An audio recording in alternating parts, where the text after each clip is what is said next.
चीन और भारत की सीमा पर छेड़छाड़ एक दूसरे को लातें घूंसे मारने से होते हुए फायरिंग तक पहुंची और अब भी कई महीने गुजरने के बाद भी दोनों देशों के फौजी एक दूसरे की अखियों में अखियां डाले बैठे हैं। 1597 किलोमीटर लंबी लाइन ऑफ एक्चुअल कंट्रोल पर एक तरफ चीनी फौज भारतीयों को लाउड स्पीकर्स पर पंजाबी गाने सुना रही है, तो दूसरी तरफ दोनों देशों की फौजें एक दूसरे की आर्मर्ड कोर्स यानी टैंकों और तोपों की फायरिंग की रेंज में हैं।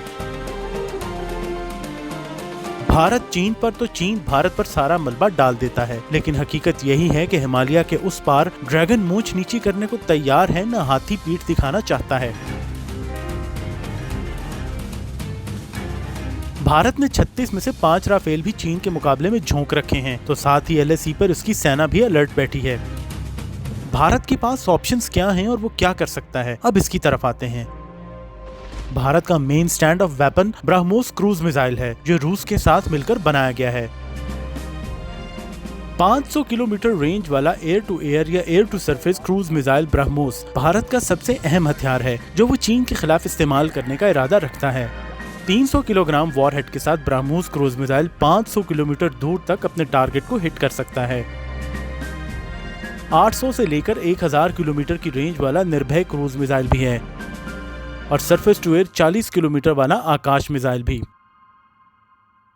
दूसरी तरफ पीपल्स लिबरेशन आर्मी की वेस्टर्न कमांड ने तिब्बत और सिंकियांग में अपने जो स्टैंड ऑफ वेपन्स डिप्लॉय किए हैं, उनकी रेंज 2000 किलोमीटर तक है।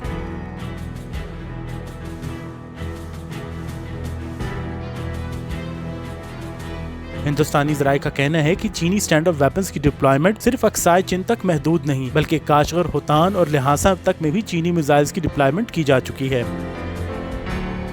भारत ने भी किसी वर्स्ट केस सिनेरियो का सामना करने के लिए सुपरसोनिक ब्रह्मोस, सबसोनिक निर्भय और आकाश मिसाइल का सहारा लिया है।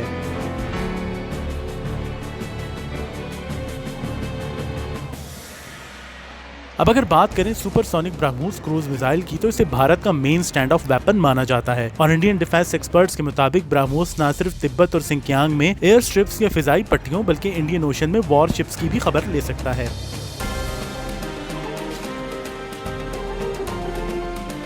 भारत ने चीन को मजा चखाने के लिए न सिर्फ लद्दाख में ब्रह्मोस को डिप्लॉय किया है, बल्कि उन्हें सुखोई 30 MK फाइटर जेट से भी लॉन्च करने की पूरी तैयारी है। साउथ में इंडियन ओशन में चाइनीज नेवी को रोकने के लिए इंडियन एयरफोर्स अंडमान में अपनी एयरबेस से सुखोई 30 फाइटर जेट्स पर ब्रह्मोस लगा चुकी है। 1000 किलोमीटर की रेंज वाले निर्भय क्रूज मिसाइल अगरचे भारत के पास कम है, लेकिन धरती से 100 मीटर या 4 किलोमीटर ऊपर परवाज करने वाला ये मिसाइल भी PLA के लिए भारत ने तैयार किया है। भारत का third stand off weapon surface to air Akash है, जिसे बहुत बड़ी तादाद में लद्दाख सेक्टर में रखा गया है। आकाश के बारे में भारत का दावा है कि वो एक साथ 64 टारगेट्स पकड़कर कम से कम 12 को इंगेज कर सकता है। इन टारगेट्स में फाइटर जेट्स भी हो सकते हैं और क्रूज या बैलिस्टिक मिसाइल्स भी।